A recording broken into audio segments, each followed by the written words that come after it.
नमस्कार, दिन भर की बड़ी खबरों में आपका स्वागत है। मैं हूं आपके साथ मीनाक्षी त्रिवेदी। आज इस बुलेटिन में बात करेंगे सियासत का केंद्र बन चुके मजदूरों की। मोदी सरकार के खिलाफ विपक्ष की मोर्चाबंदी की। जानेंगे कि पूर्व नौकरशाहों ने क्यों लिखा पीएम मोदी को खत और पंजाब कांग्रेस में क्यों दिखी दरार। और आखिर में बात ईपीएफओ के फैसले से बढ़ी कर्मचारियों की परेशानी की। लेकिन तमाम बड़ी खबरों से पहले एक नजर सुर्खियों पर।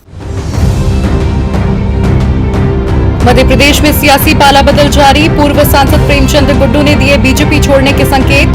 सिंधिया और तुलसी सिलावट के बीजेपी में आने के बाद से ही पूर्व सांसद दिखा रहे थे अपने तेवर। जल्दी कांग्रेस में हो सकते हैं शामिल। हरियाणा की खट्टर सरकार से कांग्रेस ने पूछे सवाल। कहा 5 साल में कितनी नौकरियां दी गईं, किस विभाग में कितने पद रिक्त पड़े हैं। श्वेत पत्र जारी कर सारी जानकारी दे सरकार। ऊबर 3000 और कर्मचारियों को नौकरी से निकालेगा। 3700 को पहले दिखाया जा चुका है बाहर का रास्ता। कई नॉन कोर प्रोजेक्ट्स पर भी निवेश घटाएगी कैब सेवा देने वाली कंपनी ऊबर। आरबीआई का बड़ा फैसला। आरबीआई 3 महीने के लिए बढ़ा सकता है मॉरेटोरियम पीरियड। 31 अगस्त तक नहीं देनी होगी लोन की किस्त। हफ्ते के दूसरे कारोबारी दिन शेयर बाजार में रही बढ़त। सेंसेक्स 167 अंक और निफ्टी 55 पॉइंट ऊपर हुआ बंद। मौजूदा मुसीबत के समय सरकार और विपक्ष के बीच आपसी सामंजस्य की उम्मीद की जाती है। जनता उम्मीद करती है कि सत्ता पक्ष और विपक्ष मिलजुल कर काम करेंगे, लेकिन केंद्र सरकार के रवैये से राज्य सरकारें नाखुश नजर आ रही हैं। लिहाजा इन सबके बीच 15 विपक्षी पार्टियों के नेता शुक्रवार 22 मई को बैठक करने जा रहे हैं। रिपोर्ट देखिए। केंद्र और गैर बीजेपी शासित राज्यों के बीच रस्साकशी किसी से छिपी नहीं है। विपक्ष भी सरकार की कार्यशैली से खुश नजर नहीं आ रहा। लिहाजा विपक्ष ने मोदी सरकार के खिलाफ मोर्चा खोलने की तैयारी शुरू कर दी है, जिसको लेकर शुक्रवार को 15 विपक्षी पार्टियों के नेता बैठक करेंगे। इस बैठक में पश्चिम बंगाल के मुख्यमंत्री ममता बनर्जी, महाराष्ट्र के सीएम उद्धव ठाकरे, झारखंड के मुख्यमंत्री हेमंत सोरेन, एनसीपी नेता शरद पवार, डीएमके नेता एमके स्टालिन समेत कई दिग्गज मौजूद रहेंगे। कांग्रेस के में से कोई प्रतिनिधि इस बैठक में शामिल होगा या नहीं, इस पर अभी सस्पेंस बना हुआ है। उम्मीद जताई जा रही है कि इस बैठक में केंद्र सरकार की रणनीति और केंद्र और राज्यों के बीच आपसी सामंजस्य को लेकर बातचीत की जाएगी। दरअसल पश्चिम बंगाल के मुख्यमंत्री लगातार मोदी सरकार पर भेदभाव और राजनीति करने का आरोप लगा रही हैं, जिसका समर्थन छत्तीसगढ़ के मुख्यमंत्री भूपेश बघेल ने भी किया था। उनके अलावा महाराष्ट्र के मुख्यमंत्री उद्धव ठाकरे भी लगातार सरकार की कार्यशैली पर सवाल खड़े कर रहे हैं। दरअसल उद्धव ने सरकार से दाल और गेहूं की मांग की थी। उद्धव का आरोप है कि 26 अप्रैल की उनकी मांग को मोदी सरकार ने अब तक पूरा नहीं किया है। माना जा रहा है कि इन सभी मुद्दों को लेकर ममता बनर्जी, उद्धव ठाकरे और विपक्ष के नेता अपनी रणनीति बनाएंगे। साथ ही राज्यों की ओर से केंद्र से मांगे गए राहत पैकेज पर भी चर्चा हो सकती है। अभी तक राज्यों के लिए केंद्र की ओर से राहत पैकेज का ऐलान नहीं किया गया। अब एक तरफ राज्य सरकारें केंद्र से राहत पैकेज समेत कई तरह की आर्थिक मदद की उम्मीद लगाए बैठी हैं, तो वहीं सरकार सुनने को तैयार नहीं है। वैसे सरकार तक अपनी आवाज पहुंचाने के लिए तो पूर्व नौकरशाहों ने भी जोर लगाना शुरू कर दिया है। जी हां, सरकार की सेंट्रल विस्टा पुनर्विकास परियोजना को लेकर देश के 60 पूर्व नौकरशाहों ने चिंता जाहिर की है। साथ ही प्रधानमंत्री नरेंद्र मोदी को पत्र भी लिखा है। आज देश स्वास्थ्य मुसीबत के साथ ही आर्थिक परेशानी से जूझ रहा है। करीब 2 महीने की पूर्णबंदी ने सब कुछ ठप कर दिया है। लोगों के पास ना तो पैसा है, न रोजगार। सरकार भी आर्थिक मुसीबत से निपटने के लिए सांसदों की सैलरी में कटौती, कर्मचारियों के डीए पर रोक लगाने जैसे फैसलों को तो ले रही है, लेकिन ये प्रयास नाकाफी है।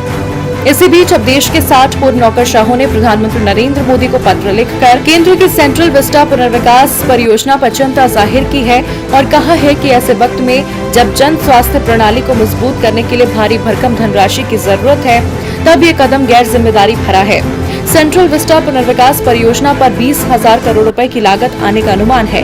पत्र में केंद्रीय आवास और शहरी मामलों के मंत्री हरदीप पुरी को भी संबोधित किया गया है। पूर्व नौकरशाहों ने कहा है, संसद में इस पर कोई बहस और चर्चा नहीं हुई। पत्र में कहा गया है, कंपनी का चयन और इसकी प्रक्रियाओं ने बहुत सारे प्रश्न खड़े किए हैं, जिनका उत्तर नहीं मिला है। आपको बता दें, सेंट्रल विस्टा पुनर्विकास परियोजना में नए संसद भवन का निर्माण, एक साझा केंद्रीय सचिवालय का निर्माण और राष्ट्रपति भवन से इंडिया गेट तक लगभग 3.5 किलोमीटर लंबे मार्ग के पुनर्निर्माण की परिकल्पना है।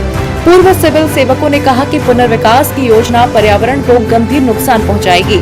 उन्होंने कहा कि तहखानों के साथ बड़ी संख्या में बहुमंजिला कार्यालय भवनों का निर्माण इस खुले क्षेत्र में भीड़ भाड़ पैदा करेगा और पर्यावरण को नुकसान पहुंचाएगा। पत्र में कहा गया है, स्वास्थ्य मुसीबत से उबरने के बाद जब सार्वजनिक स्वास्थ्य प्रणाली को मजबूत करने के लिए लोगों को भरण पोषण प्रदान करने और अर्थव्यवस्था को पटरी पर लाने के लिए एक बड़ी धनराशि की जरूरत होगी, तो ऐसे वक्त में 20,000 करोड़ रुपए की लागत से पूरे सेंट्रल विस्टा को नया स्वरूप देने का प्रस्ताव गैर जिम्मेदाराना प्रतीत होता है। इस पत्र पर हस्ताक्षर करने वालों में सेवानिवृत्त IAS, IPS और IFS अधिकारी शामिल हैं। DDA के पूर्व उपाध्यक्ष VS एलावाड़ी और प्रसार भारती के पूर्व CEO जवाहर सरकार भी इनमें शामिल हैं। ऐसे में अब इंतजार है इस पत्र पर सरकार के जवाब का। देखना होगा सरकार जवाब देती है या नहीं। वाकई मौजूदा वक्त में सरकार को जरूरतमंदों को आर्थिक सहयोग देने की जरूरत है ताकि उनकी मुश्किल थोड़ी आसान हो सके और सरकार पर उनका भरोसा बना रहे। लेकिन देश का एक गरीब तबका ऐसा भी है जिसने अब सरकार से उम्मीद तक लगाना छोड़ दिया है। जी हां, अब सरकार भले ही प्रवासी कामगारों का हितैषी बनने की बात करे, लेकिन पैदल घर की राह पकड़ चुके कामगारों का भरोसा टूट चुका है। आखिर क्यों टूटी इन कामगारों की उम्मीद, इस रिपोर्ट में देखिए। गांव से शहर की ओर लाखों लोग इस उम्मीद पर आए थे कि यहां सुरक्षित जीवन के साथ ही विकास के सपने भी पूरे होंगे। शहरों में उन्हें रोजगार, बच्चों के लिए शिक्षा के अवसर मिले भी। लेकिन जब स्वास्थ्य मुसीबत सिर पर आई तो प्रधानमंत्री नरेंद्र मोदी ने अचानक पूर्णबंदी का धप्पा बोला। ऐसे में कामगारों से अब लौट चले का हिस्सों गूंजने लगा। प्रवासी कामगारों ने अपना बोरिया बिस्तर बांधना शुरू कर दिया। कई कामगार ऐसे हैं जो फैक्ट्री या कारखानों में ही रहते थे। किराए के कमरों में रहने वाले कामगार भी बड़ी संख्या में हैं। सरकार ने पूर्णबंदी की तो सभी औद्योगिक इकाइयां बंद हो गईं और ये लोग सड़क पर आ गए। लेकिन वहां भी पुलिस के सख्त पहरे ने इन लोगों को जुटने न दिया। और जो लोग इतना सब होने के बाद भी शहरों में रुके थे, उन्हें एक भरोसा था कि सरकार और फैक्ट्री मालिक उनके लिए कुछ न कुछ तो करेंगे ही। सरकार ने खाने का इंतजाम भी किया, मगर लाइनें इतनी लंबी हो गईं कि किसी को खाना मिला तो कोई बस लाइनों में इंतजार करता रह गया। अप्रैल के आखिर तक तो इन कामगारों का भरोसा पूरी तरह से टूट गया। सरकार ने फैक्ट्री मालिकों से कहा इन कामगारों की पूरी सैलरी दी जाए, लेकिन असल में अप्रैल की सैलरी मिलनी तो दूर, मार्च महीने की आधी तनख्वाह भी नसीब न हुई। अब जो कामगार किराए पर रह रहे थे वो भला किराया कहां से चुकाते। सरकार ने मकान मालिकों से किराया न लेने की अपील जरूर की, लेकिन भला वो मकान मालिक सरकार की बात कैसे सुनते जिनकी रोजी रोटी उसी किराए के पैसे पर चल रही हो। अगर इन गरीब कामगारों को सबसे ज्यादा कुछ चुभा तो वो था इनके साथ व्यवहार। घरेलू सहायिकाओं को घर में घुसने नहीं दिया जा रहा। ड्राइवर, कबाड़ बीनने वालों और गाड़ी साफ करने वालों को ऐसी नजर से देखा जा रहा है मानो ये अपने साथ बीमारी ला रहे हैं। इस तरह के व्यवहार से उनके मान सम्मान को ठेस पहुंची। शायद जिस शहर को ये लोग अपना मान बैठे थे वो शहर इनका कभी नहीं था। और जब इन लोगों को ये बात समझ में आई तो भला ये लोग शहर में क्यों रुकते। शहर को अलविदा कहकर अब ये लोग गाँव को लौट रहे हैं। कुछ पहुंच चुके हैं, कुछ अभी भी उस रास्ते में हैं जहां से वापसी संभव न हो। अब ये सरकार और शहरी समाज को सोचना है कि क्या इन कर्मवीरों के बिना उनका विकास हो पाएगा। अब सियासत से ऊपर उठकर सरकार कब तक कामगारों की मुसीबत हल करने पर ध्यान देती है, ये देखना होगा। वैसे फिलहाल मुसीबत में तो पंजाब की अमरिंदर सरकार भी है। जी हां, पंजाब सरकार मंत्रिमंडल और मुख्य सचिव की लड़ाई में उलझी हुई नजर आ रही है। हालात ऐसे हो चुके हैं कि कैबिनेट मंत्रियों को मंत्रिमंडल की बैठक का बहिष्कार करना पड़ रहा है। ऐसे में सवाल उठता है कि क्या पंजाब के मुख्यमंत्री अमरिंदर सिंह भी मध्य प्रदेश के पूर्व मुख्यमंत्री कमलनाथ की राह पर चल पड़े हैं। रिपोर्ट देखिए। स्वास्थ्य मुसीबत के इस दौर में पंजाब के कैप्टन अमरिंदर सरकार के सामने नई मुसीबत खड़ी हो गई है और ये मुसीबत किसी और ने नहीं बल्कि अपने ही लोग खड़ी कर रहे हैं। दरअसल चीफ सेक्रेटरी के मामले पर जिस तरह विरोध की शुरुआत वित्त मंत्री मनप्रीत सिंह बादल ने की है, उससे साफ है कि इस बार विरोध को मुख्यमंत्री इतनी आसानी से नहीं दबा सकते। कारण है कि वित्त मंत्री के साथ देखते देखते पूरी कैबिनेट ने ही मंत्री परिषद की बैठक का बहिष्कार कर दिया। वहीं कांग्रेसी विधायक परगट सिंह, वहीं विधायक फतेह जंग सिंह बाजवा ने अपनी ही सरकार को घेर लिया और मुख्यमंत्री कैप्टन अमरिंदर सिंह की परेशानी बढ़ाने में जुट गए हैं। कांग्रेस विधायक परगट सिंह ने कैप्टन अमरिंदर सिंह को आड़े हाथों लेते हुए उन्हें कमजोर मुख्यमंत्री बताया। इस मुखालफत से जाहिर है पंजाब में कैप्टन का विरोध अभी खत्म नहीं हुआ है। जिस तरह पंजाब कांग्रेस में मुख्यमंत्री कैप्टन अमरिंदर सिंह का विरोध धीरे धीरे बढ़ रहा है, उससे साफ है कि आने वाले समय में कैप्टन की राह इतनी आसान नहीं रहने वाली। वहीं पंजाब विधानसभा के गणित को समझें तो गणित फिलहाल पूरी तरह कांग्रेस और कैप्टन अमरिंदर सिंह के पक्ष में है। 117 सीटों वाली विधानसभा में कांग्रेस के 80 विधायक हैं, वहीं भारतीय जनता पार्टी और शिरोमणि अकाली दल के पास सिर्फ 16 विधायक हैं। अगर एनडीए के सहयोगी एलजेपी को भी जोड़ दें तो भी संख्या 18 ही हो पाती है। साफ है कि ऐसे में सरकार को तो फिलहाल कोई मुसीबत नहीं है, लेकिन सवाल है कि कांग्रेस शासित प्रदेशों में अपने ही नेता क्यों मुखालफत के सुर बुलंद कर रहे हैं। कांग्रेस की हर सरकार में अंतर्कलह क्यों दिख रही है? राजस्थान सरकार में भी कई बार अंतर्कलह सामने आ चुकी है, तो अंतर्कलह का खामियाजा कमलनाथ को सत्ता छोड़ने के तौर पर चुकाना पड़ा है। और अब पंजाब में भी कुछ ऐसी ही तस्वीर बनती दिख रही है, जिससे सवाल उठ रहा है कहीं कमलनाथ वाली गलती तो नहीं कर रहे अमरिंदर सिंह। देखना होगा कि सरकार में उठी इस मुखालफत की आवाज को कैप्टन कैसे शांत कर पाते हैं। अब पार्टी आलाकमान कांग्रेस में अंतर्कलह के सुर कब तक शांत करवा पाती है, ये देखना होगा। वहीं देखना ये भी होगा आखिर बिहार महागठबंधन में क्यों तल्खियां बढ़ती जा रही हैं।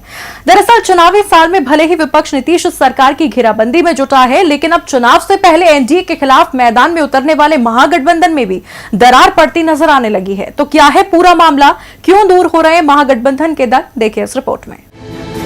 बिहार में साल के आखिर में विधानसभा चुनाव होने हैं, जिसे लेकर तमाम सियासी दलों ने अपनी रणनीति को धार देना शुरू कर दिया है।